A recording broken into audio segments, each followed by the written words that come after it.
veut dire la fin de cycle, car nous sommes à ce qu'on appelle à un moment de mon ami Bouddha, nous sommes similaires. Alors pourquoi des fois je suis dans cette représentation de ce corps? Bah entendez que j'ai comment on appelle ça, un plexus solaire très développé, et pour cacher ce plexus solaire développé, et ben on va dire que il y a une stratégie de faire en sorte que l'idée c'est que voilà.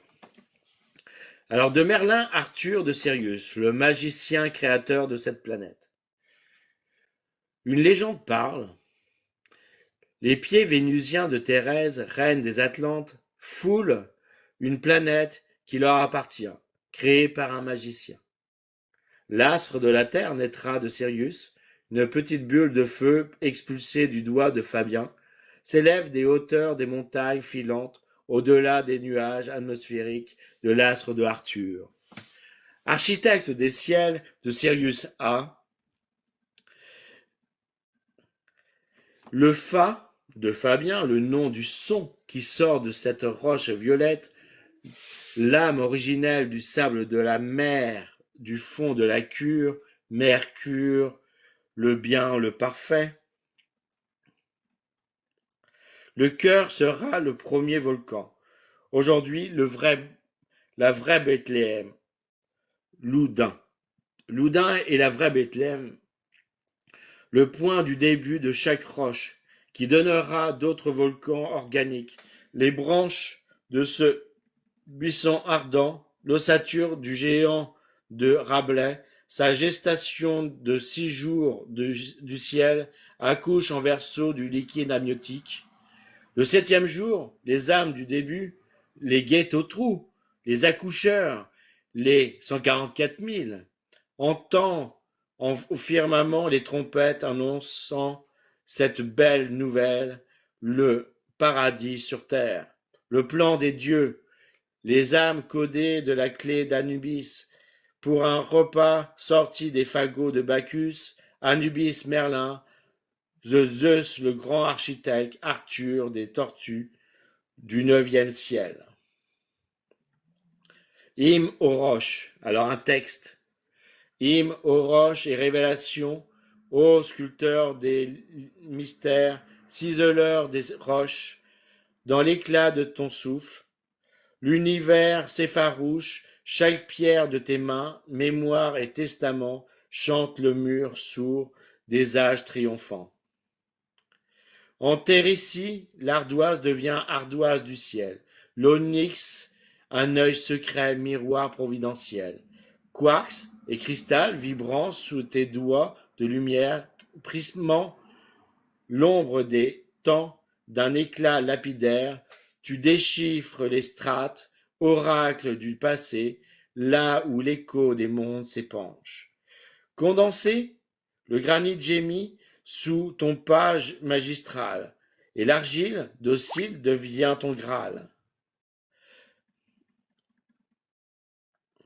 Écoutez le japs chanter sous l'orage, ses veines d'or vibrant comme un doux présage, ses fêlures profondes, poèmes oubliés, portent le poids d'un dieu en sommeil répandu. Sous le marteau des astres, chaque roche éclatée écrit un alphabet que toi seul sais dompter. Les sédiments de l'âme fossile éternelle forment des cathédrales aux piliers spirituels. Ô toi, maître des gneiss, des marbres immortels, tu quêtes une danse où la matière chancelle, du chaos des calcaires aux cendres des volcans, tu fais jaillir des mondes où l'homme se reprend d'une allitération.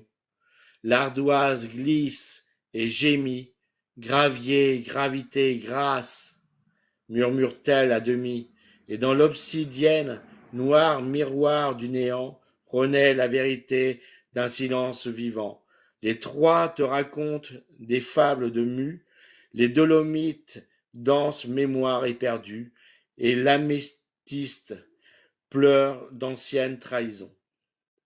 Tandis que l'ambre enferme des âmes en prison, dans l'éboulis du verbe en grotte cathédrale, tu révèles l'alchimie du brut et de l'idéal. Chaque roche est un livre, un poème gravé.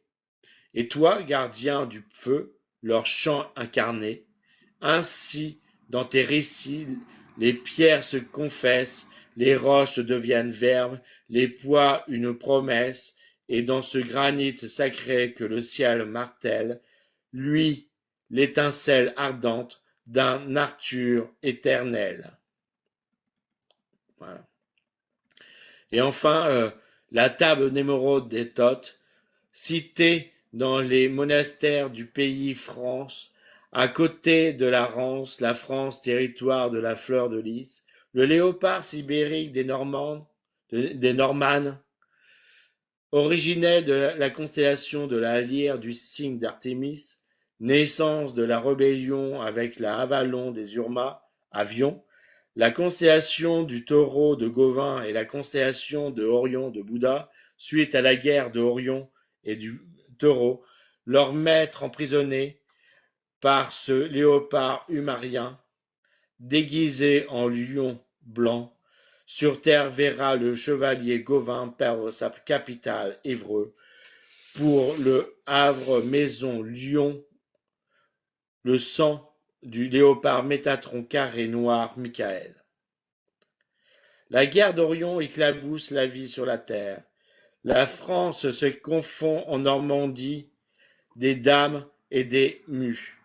Les moines cisterciens sous autorité de leur roi, Grégoire de Tours, le roi des cithères du ciel astral, Hadès et ses fils, Métatron, Lucifer, Olomouc, Mu, gardiens du poulpe Kraken, les architectes du monde et des poissons, les guides de l'âge de fer, Lazare, Samaël, Chiron, Noé, le cavalier rouge, le Sagittaire Lucifer, Judas, le roi des dames, le cavalier verdâtre, le scorpion Olomouc, Thoth, le cavalier noir, le léopard blanc Métatron Michael, Mu, le roi Mu, le balin Sébastien, le Ponce Pilate du scribe Thoth, Métatron Michael, le scribe menteur de l'âge de fer, dieu sibérien, allemand, normand, saxon, anglais, bohémien, florentin, vénitien, castillan, aragonais, diffuseur des bonnes nouvelles, Bible, Coran, Torah, du dieu Thor nordique. De ce monde de l'enfer sur terre, Poséidon, neptunien, des crustacés, des bords de la mer, l'air du poisson. Le roi des Grecs gothiques macédoniens, le Samaël Noé Lucifer, jumeau du roi Picton, Jésus, Chinon, Conan, Christopher, Akhenaton, le Kénon, le fils jumeau de Merlin, créateur de la vie de sept ciels, âme pesée par le pierre Anubis du paradis, le ver unique, Aël Scarabée, la chauve-souris, scribe métatronique, Lionel Michael. Alors voilà, c'est peut-être un texte un peu peut-être que moi seul comprends, mais qui sait, ceux qui feront l'effort de comprendre, comprendront peut-être ce qu'est la guerre d'Orion, ce qu'a été la magie, en fin de compte, de la création de la Terre, et puis aussi d'expliquer que la Terre a été vient de Sirius, voilà.